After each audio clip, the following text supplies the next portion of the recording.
Chapter 3. The next day, the sun shone, and Coraline's mother took her into the nearest large town to buy clothes for school. They dropped her father off at the railway station. He was going into London for the day to see some people. Coraline waved him goodbye. They went to the department store to buy the school clothes. Coraline saw some day-glow green gloves she liked a lot. Her mother refused to buy them for her, preferring instead to buy white socks, navy blue school underpants, 4 gray blouses, and a dark gray skirt. "But Mom, everybody at school's got gray blouses and everything. Nobody's got green gloves." "I could be the only one." Her mother ignored her. She was talking to the shop assistant. They were talking about which kind of sweater to go for Coraline, and were agreeing that the best thing to do would be to get one that was embarrassingly large and baggy, in the hopes that one day she might grow into it. Coraline wandered off and looked at a display of Wellington boots shaped like frogs and ducks and rabbits. Then she wandered back. "Coraline, oh, there you are. Where on earth were you?" "I was kidnapped by aliens," said Coraline. "They came down from outer space with ray guns, and I fooled them by wearing a wig and laughing in a foreign accent, and I escaped." "Yes, dear. Now, I think you could do with some more hair clips, don't you?" "No." "Well, let's say half a dozen to be on the safe side," said her mother. Coraline didn't say anything. In the car on the way back home, Coraline said, "What's in the empty flat?" "I don't know. Nothing, I expect. It probably looks like our flat before we moved in, empty rooms." "Do you think we could get into it from our flat?" "Not unless you can walk through bricks, dear." "Oh." They got home around lunchtime. The sun was shining, although the day was cold. Coraline's mother looked in the fridge and found a sad little tomato and a piece of cheese with green stuff growing on it. There was only a crust of bread left. "I'd better dash down to the shops and get some fresh fish fingers or something," said her mother. "Do you want to come?" "No," said Coraline. "Suit yourself," said her mother, and left. Then she came back and got her purse and car keys and went out again. Coraline was bored. She flipped through a book her mother was reading about native people in a distant country, how every day they would take pieces of white silk and draw on them in wax, and then dip the silks in dye, then draw on them more in wax and dye them some more, then boil the wax out in hot water, and then finally throw the now beautiful clothes on a fire and burn them to ashes. It seemed particularly pointless to Coraline, but she hoped that the people enjoyed it. She was still bored, and her mother wasn't home yet. Coraline got a chair and pushed it over to the kitchen door. She climbed onto the chair and reached up. She got down, then got a broom from the broom cupboard. She climbed back on the chair again and reached up with the broom. Clink! She climbed down from the chair and picked up the keys. She smiled triumphantly. Then she leaned the broom against the wall and went into the drawing room. The family did not use the drawing room. They had inherited the furniture from Coraline's grandmother, along with a wooden coffee table, a side table, a heavy glass ashtray, and the oil painting of a bowl of fruit. Coraline could never work out why anyone would want to paint a bowl of fruit. Other than that, the room was empty. There were no knickknacks on the mantelpiece, no statues or clocks, nothing that made it feel comfortable or lived in. The old black key felt colder than any of the others. She pushed it into the keyhole. It turned smoothly, with a satisfying clunk. Coraline stopped and listened. She knew that she was doing something wrong, and she was trying to listen for her mother coming back, but she heard nothing. Then Coraline put her hand on the doorknob and turned it, and finally she opened the door. It opened onto a dark hallway. The bricks had gone as if they'd never been there. There was a cold, musty smell coming through the open doorway. It smelled like something very old and very slow. Coraline went through the door. She wondered what the empty flat would be like if that was where the corridor led. Coraline walked down the corridor easily. There was something very familiar about it. The carpet beneath her feet was the same carpet they had in her flat. The wallpaper was the same wallpaper they had. The picture hanging in the hall was the same that they had hanging in the hallway at home. She knew where she was. She was in her own home. She hadn't left. She shook her head, confused. She stared at the picture hanging on the wall. No, it wasn't exactly the same. The picture they had in their own hallway showed a boy in an old-fashioned clothes staring at some bubbles. But now the expression on his face was different. He was looking at the bubbles as if he was planning to do something very nasty indeed to them, and there was something peculiar about his eyes. Coraline stared at his eyes, trying to figure out what exactly was different. She almost had it when somebody said, "Coraline!" It sounded like her mother. Coraline went into the kitchen where the voice had come from.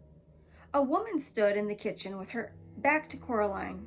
She looked a little like Coraline's mother, only her skin was white as paper. Only she was taller and thinner. Only her fingers were too long, and they never stopped moving, and her dark red fingernails were curved and sharp. "Coraline," the woman said, "is that you?" And then she turned around. Her eyes were big black buttons. "Lunchtime, Coraline," said the woman. "Who are you?" asked Coraline. "I'm your other mother," said the woman. "Go and tell your other father that lunch is ready." She opened the door of the oven. Suddenly, Coraline realized how hungry she was. It smelled wonderful. "Well, go on." Coraline went down the hall to where her father's study was. She opened the door. There was a man in there sitting at the keyboard with his back to her. "Hello," said Coraline. I mean, she said to say that lunch was ready." The man turned around. His eyes were buttons, big and black and shiny. "Hello, Coraline," he said. "I'm starving."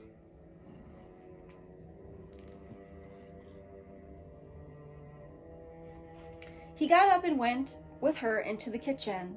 They sat at the kitchen table, and Coraline's other mother brought them lunch. A huge golden brown roasted chicken, fried potatoes, tiny green peas. Coraline shoved the food into her mouth. It tasted wonderful. "We've been waiting for you for a long time," said Coraline's other father. "For me?" "Yes," said the other mother. "It wasn't the same here without you, but we knew you'd arrive one day, and then we could be a proper family. Would you like some more chicken?" It was the best chicken that Coraline had ever eaten. Her mother sometimes made chicken, but it was always out of packets or frozen, and was very dry, and it never tasted of anything. When Coraline's father cooked chicken, he bought real chicken, but he did strange things to it, like stewing it in wine or stuffing it with prunes or baking it in pastry, and Coraline would always refuse to touch it on principle. She took some more chicken. "I didn't know I had another mother," said Coraline cautiously. "Of course you do. Everyone does," said the other mother, her black button eyes gleaming. "After lunch, I thought you might like to play in your room with the rats." The rats? From upstairs. Coraline had never seen a rat except on television. She was quite looking forward to it. This was turning out to be a very interesting day after all. After lunch, her other parents did the washing up, and Coraline went down the hall to her other bedroom. It was different from her bedroom at home. For a start, it was painted in an off-putting shade of green and a peculiar shade of pink. Coraline decided that she wouldn't want to have any sleep in there, but that the color scheme was an awful lot more interesting than her own bedroom. There were all sorts of remarkable things in there she'd never seen before. Wind-up angels that fluttered around the bedroom like startled sparrows, books with pictures that writhed and crawled and shimmered, little dinosaur skulls that shattered their teeth as she passed, a whole toy box filled with wonderful toys. "This is more like it," thought Coraline. She looked out of the window. Outside, the view was the same as the one she saw from her own bedroom. Trees, fields, and beyond them, on the horizon, distant purple hills. Something black scurried across the floor and vanished under the bed.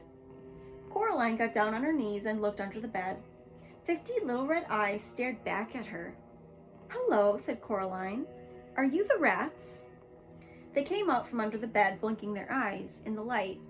They had short, soot-black fur, little red eyes, pink paws like tiny hands, and pink hairless tails like long, smooth worms. "Can you talk?" she asked. The largest, blackest of the rats shook its head. It had an unpleasant sort of smile, Coraline thought.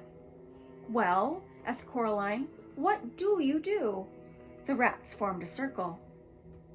Then they began to climb on top of each other, carefully but swiftly, until they had formed a pyramid with the largest rat on the top. The rats began to sing in high, whispery voices. "We have teeth and we have tails. We have tails and we have eyes. We were here before you fell. You will be here when we rise." It wasn't a pretty song. Coraline was sure she'd heard it before, or something like it, although she was unable to remember exactly where. Then the pyramid fell apart and the rats scampered fast and black towards the door. The other crazy old man upstairs was standing in the doorway, holding a tall black hat in his hands. The rats scampered up to him, burrowing into his pockets, into his shirt, up his trouser legs, down his neck. The largest rat climbed onto the old man's shoulders, swung up on the long gray mustache, past the big black button eyes, and onto the top of the man's head. In seconds, the only evidence that the rats were there at all were the restless lumps under the man's clothes, forever sliding from place to place across him. And there was still the largest rat, who stared down with glittering red eyes at Coraline from the man's head. The old man put on his hat, and the last rat was gone. "Hello, Coraline," said the other old man upstairs. "I heard you were here. It is time for the rats to have their dinner, but you can come up with me if you like and watch them feed." There was something hungry in the old man's button eyes that made Coraline feel uncomfortable. "No, thank you," she said. "I'm going outside to explore." The old man nodded very slowly. Coraline could hear the rats whispering to each other, although she could not tell what they were saying. She was not certain that she wanted to know what they were saying. Her other parents stood in the kitchen doorway as she walked down the corridor, smiling identical smiles and waving slowly. "Have a nice time outside," said her other mother. "We'll just wait for you here until you come back," said her other father. When Coraline got to the front door, she turned back and looked at them. They were still watching her and waving and smiling. Coraline walked outside and down the steps.